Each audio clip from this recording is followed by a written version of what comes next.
When we talked about, with Sean yesterday, he talked about the whole issue of variety and velocity and volume, and we certainly wouldn't get variety if everybody lived in Chicago, paid on time, and spoke English. And then we moved over to Don, who talked with us about Amazon and his mountain chart. And if he ever wants to patent that, let me know, because I'm ready to buy one. I'm with Catherine Youngblood, that sign me up. So it'd be a really great way there. But anyhow, I thought this was quite interesting and very timely for us, because we do talk a lot about how to make our email relevant and customizable, yet we've got the CEO of GE basically saying, I want everybody to be the same. So I thought that was just kind of fun. So we'll go ahead and get started with Overcoming Challenges, Part 1 of Abandoned Shopping Carts. And I think probably all of you in this audience have some sort of abandoned shopping cart kind of philosophy in place. And it's an age-old problem that customers will come to your site, they'll take a look around, they'll maybe throw some things in a cart, and then they'll walk away.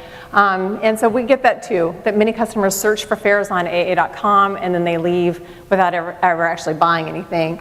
And so I've labeled this Part 1 because you have to humor me a little bit here. And my background at American, I've been with American a long time, but I spent a long time as well in pricing. And so you have to humor me here a little bit, because I'm going to spend some time talking about pricing. But I'm not going to get into it too much. If you want to get way detailed in airline pricing, we can talk about that at lunch. So anyhow, in a nutshell, the airline business is complicated. So I'm going to give you a little example, and I'm going to run it through. Anybody here with Lowe's or Home Depot or Ace? Okay, so I'll be safe when I talk about buying paint. Okay, so if you go to the hardware store and you get ready to buy paint, you basically have two choices, right? This is a very simple example, and you can Google this. It's like a famous thing of if airlines sold paint. But you'll have two choices. You have the regular paint at $9 a gallon, and you have the premium paint at $12 a gallon. So you can go in and you can talk to the clerk, and you can say, well, which one's better, and what it is that you're trying to do. And at the end of the day, you want to buy 5 gallons of paint, and so it's $9 a gallon, and so your price is $45 plus tax. You're done, okay? So the next one is, for some reason, the slides aren't advancing on click. I'm getting the whole slide. So you're going to get this next one, everything all at once. But basically, if airlines sold paint, it's going to depend on a lot of things, okay? And the first one is, there's going to be 150 prices for that 1 gallon of paint, and it's going to range from $9 a gallon to $200 a gallon, okay? So you're going to come in, you're going to say, well, wait a minute, I really want the $9 gallon paint. And as the clerk, I'm going to have to tell you, well, when are you planning on using that paint? Are you using it tomorrow? If you're using it tomorrow, well, that's the $200 a gallon paint, okay? But if you're using it in 3 weeks and you're going to paint over a Saturday night, then I can sell you the $9. Okay, so that's kind of where we come from. And then not only that, but if Don beat me to the punch and he bought that $9 gallon of paint because he's going to paint over Saturday night, and now there's no more of that Saturday night 3-week out paint available, then I'm going to have to pay more than Don, even though he and I have the exact same paint. Okay, so that's just kind of how the airline industry works. And then the other thing we have thrown in there is that our prices change many times every day. Okay, so I'm kind of sorry to keep putting you on the spot, Don, but his book that he's selling on Amazon, it's $12.99. It's going to be $12.99 today. It's going to be $12.99 next week. Maybe 2 weeks from now it'll be on sale, so I'll get $1 off. But in the case of pricing, and how many of you guys have been on AA.com or any of the airline sites, and you look at a fare and you come back 20 minutes later and it's different, and you're looking for the same thing. Show of hands, audience participation. See, there you go. So that's kind of what we're up against. It makes us a little unique in terms of how we're going to be managing an abandoned cart strategy. So we kind of, this is the other example too. This is, if you go to AA.com, and this is our matrix that you'll see here. And so there's a whole bunch of different pricing that you'll get. Okay, now I guess my forward on click is going to work. So you're going to see this. There are 18 unique fares on this slide from Dallas to Los Angeles. And so how do I know which one of those fares actually appeals to you as the consumer? Were you wanting to leave really early in the morning? Or were you wanting to sleep in a little bit but still get there before noon? Or were you looking for the actual cheapest flight of the day? So there's those two. Or were you looking for first class? I don't know when you see this page which price it is that actually appeals to you. So this is yet another thing of, we're just complicated. I don't know how we got that way, but we just are. So this kind of addresses our overcoming our challenges part 2. So not just abandoned cart and people coming and looking, but airline pricing changes throughout the day, and with so many fares, how can I effectively market to you to give you something that's actually relevant? So can the problem be solved? Well, just like when you read an autobiography of someone who had some sort of traumatic life event or had something really scary happen to them, because of it being an autobiography, you know that the person actually survived it, right? Because they wrote the book. So in my case, because I'm actually up here talking to you, you know we solved it, or we came up with some way of solving it. So you guys can give me your opinion on whether you like it or not, or if you have ideas on how we could improve it, I'd like to hear that too. So this is audience participation. So can it be solved? Well, the first thing we did was we tried to come up with some goals, as with any sort of project management that you do. So the first one is we wanted to focus on closing the gap on any missed opportunities, keeping prospective customers engaged, encourage our customers to return to AA.com and actually make a booking, and to capture additional revenue. So we collaborated with eDialog, they're our ESP, and we came up with an abandoned shopping cart and retargeting email campaign. We wanted to be a trigger because we don't have time to be manually looking at this stuff every day. But we had to be timely as well, because if you're shopping for airfare today, I can't give you an email in 2 weeks, right? Chances are you're done at that point. So we had to be timely, and we had to target customers who had left AA.com without making a purchase. And then, because being an airline too, we are always noted for collecting a ton of data, but actually putting some of that data to use is a bit hard. And so I know, we've talked a lot about big data here, and I'm really into being able to synthesize that big data and use it. So Don, let me know about that mountain, okay? So anyhow, we were already collecting all the search data, but we weren't actually using it for anything. And so this enabled us to be able to put that to use. So how it works, since airline pricing is so dynamic, we created a dual email solution. And the first one is a single price point email, and the second one is a dual price point email. And I'll show you examples of both of those. They also both contain destination content as a way for us to hopefully help to engage you in wanting to go there, because you can learn a little bit more about your destination. And we initially launched it with 26 destinations, and we've now expanded it to 70. So depending on, if you all now want to test this and go on AA.com and look, you might have picked a destination that we don't actually fly to, or that we haven't included in this, sorry. So technically behind the scenes how it works is it's a no-touch trigger. So it's something that goes out every day, and except Saturdays and Sundays gets consolidated and go on Monday. But we send eDialog a file that basically says, here's our list of customers who have come to AA.com and searched, and then we also send them a file with all the pricing data, the current lowest pricing in any particular O&D, or market. Sorry, I shouldn't talk airline speak. eDialog then identifies the appropriate message for each customer, and then enables us to kind of merge all together and display the price as well as the full airport name, because again, we always talk in terms like LAX and DFW and JFK and ORD instead of Los Angeles and New York and Dallas and Chicago. So that's just kind of one of the things that we do as well.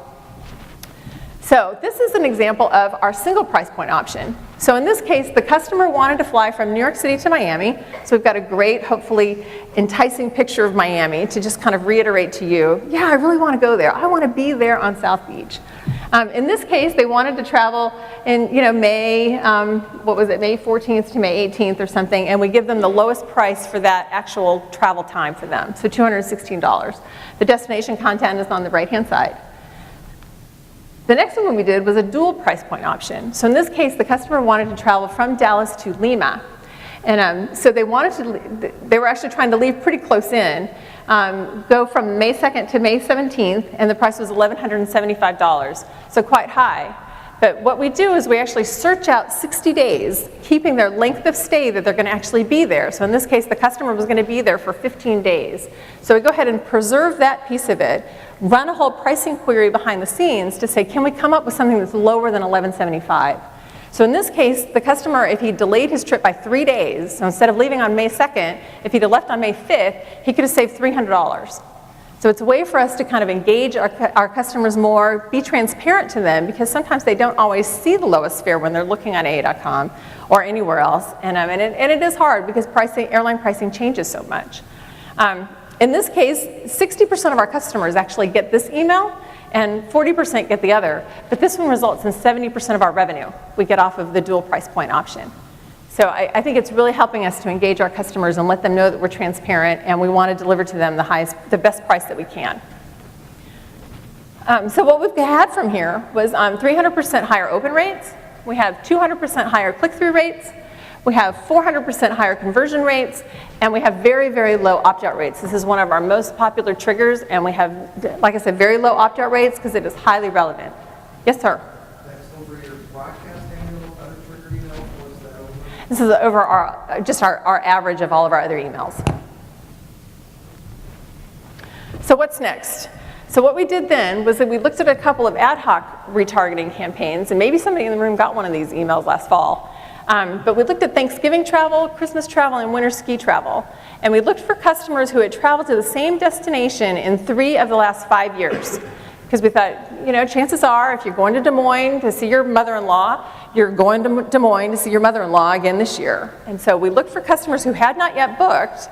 And, but then, since I was the one that was designing it, I could also then take a look at it and say, you know what, it is critical for you to actually be there on Thanksgiving Day. Because chances are the cheapest price is going to be to travel on Thanksgiving, but I thought that's not a really good experience for us to send out in an email.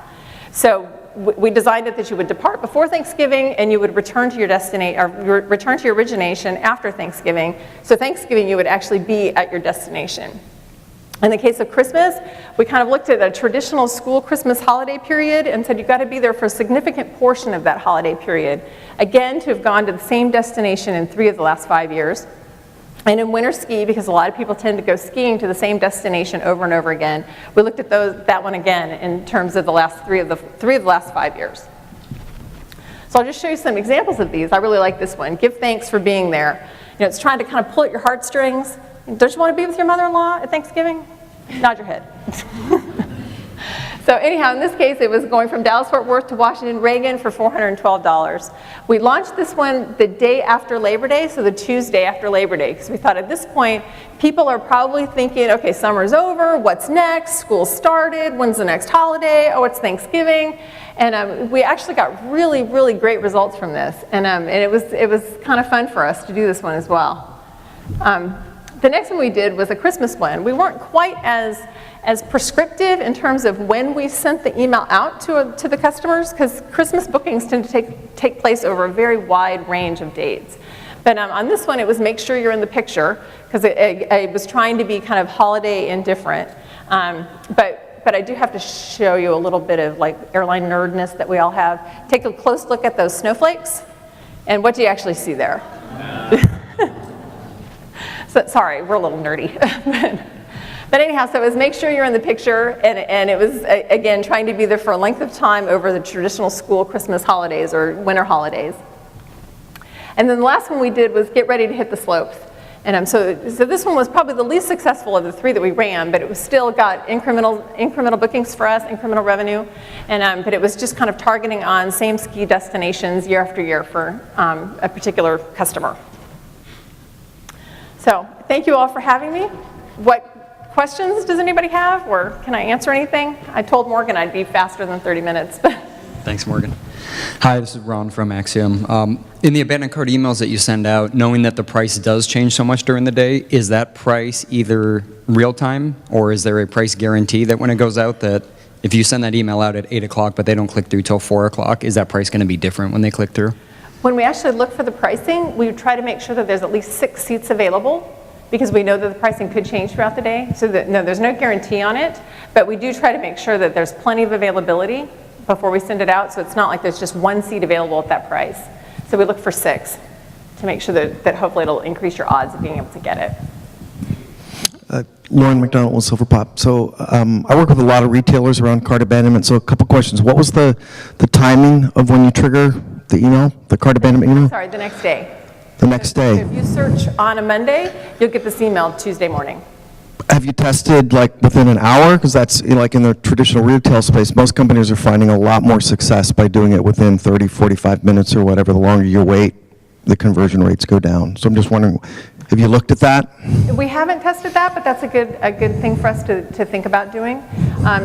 In our case, and a lot of times with people in travel, because it does involve coordination with other people, or looking at different options. It's a considered purchase, yeah. That the next day has tended to be pretty relevant for us, but we should probably test it. And then have you tested it a series? Right now, Or do you just do the one? you just get one, and so if you go on AA.com today and look for a particular market, tomorrow morning you'll get the email that tells you about it. Then if you go back on, say, next Monday or Tuesday and look at something else, you won't get the email. We actually give you a 2-week rest, and then we'll target you again after 2 weeks, just because we don't want to do too much email fatigue. So we do try to kind of manage that as well. Okay.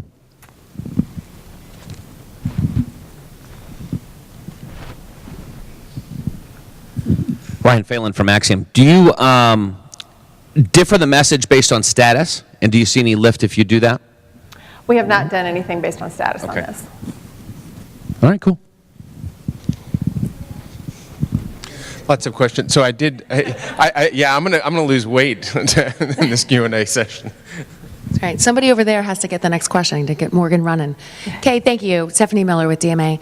So when you do messaging that's very specific, like here's a great deal from national to DFW, do you find that many clickers are actually buying completely different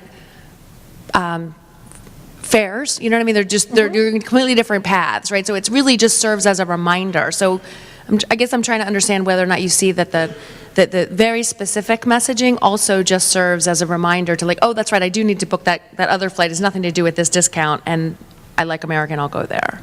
Right, we do find that a lot, and I don't know if anybody in here is on our email list. If you're not, I would highly encourage you to be on it. But one of the things that to Stephanie's point, on Tuesdays we tend to run kind of the last minute deal type thing, like our weekend net savers is what we call them. And I'm always in a battle with revenue management on it, because they keep telling me, no one ever buys these fares, no one ever buys these fares. And while no one is an extreme example, I sit there and tell them, well, you have no idea how much additional revenue we get every time we drop that email. That because I've sent you something that makes you think about it, and maybe it's a price point on there that you'd like to see, but you can't go this weekend, but it makes you think, oh, I need to get there. I need to go to LA. So let me try to come up with something else. And so we get a lot of kind of spin-off revenue from those emails. And so, straight to your point, just because I've told you about some great fare between National and Dallas, that doesn't mean that that's actually going to be the fare that you're going to buy. It's okay, I have a question. One of the things that I think we said was you have a product that lots of people are incredibly passionate about. That's what you said. Okay. I think several people in this room are going to be frequent flyers and have lots of opinions about how all of this works and thoughts. Just curious what kind of consumer outreach and research you guys are doing to get the input of those frequent flyers into, how do you make this work better for them? We do have quite a few, what do you call them? Like Facebook kind of, I know like the Executive Platinums have their own little Facebook group that they've created. It's actually owned and moderated by one of our Executive Platinum customers. There are no airline people that I don't even know if we're allowed into it, but we can at least monitor it, but to see what they're saying. But we'll throw certain things out to them on, what do you think about this, and how do you feel about that, to try to get their feedback through Facebook or other social channels. And I don't know if you guys are familiar with the blog Flyer Talk. That's I was talking with, I think it was you yesterday, wasn't it, Sean? And we were talking about mileage runners. And he's like, how would I be able to get a whole bunch of mileage a whole bunch of miles at one given time in a very short time period? And a great way to go research that is on Flyer Talk. And we actually get a lot of information from Flyer Talk in terms of, especially when we make pricing mistakes. When you're filing fares in 40,000 different markets in any given day, chances are one of them is going to be wrong. And so our Flyer Talkers are usually the one that says, oh, did you see that $49 fare from JFK to Los Angeles? And it's like, oh, whoops, let's go fix that. So as pricers, we tend to monitor things like that, because it's ways of getting miles for not a lot of money. Wonderful. Anything else? Awesome. Thank you, guys. Okay. One more. Okay. One more. Yeah. I'm struck by your comment about email fatigue. If somebody has searched on a Monday, doesn't buy, you send them an email on a Tuesday, and then they come back and you say, hey, we're not going to email you anymore. because email fatigue. I'm struck by that. I mean, this might be the most interested, active prospect, and you're saying we're not going to talk to you right now. Have you tested around that? Do you have a lot of opt-outs if you have sending follow-up emails? This email chain is actually one of the ones that we get the fewest amount of opt-outs on, and so that's probably worthwhile for us to test that again and just see if by us doing it on a daily basis, we actually do come up with some sort of email fatigue or more opt-outs. All right, thank you. But it was just kind of the premise that we set behind it as we were trying to monitor that whole kind of email overload. And being in the airline space, we tend to email our customers a lot. So it's just trying to make sure we don't overdo that. I did forget to mention that we do have some handouts that Paula and the eDialogue team put together, so I can leave these at the back in case you want to take a look at them. But this just gives some oversight of the case study that we did, and then a nice, pretty little picture of our email on the back. So. Wonderful. When you started reaching toward the back, I thought you were going to reach out for vouchers, which you would have had the crowd all... I was going to reach out for what? Some vouchers. You would have had the crowd... You would have had a lot of friends. I'd have been the most popular presenter today.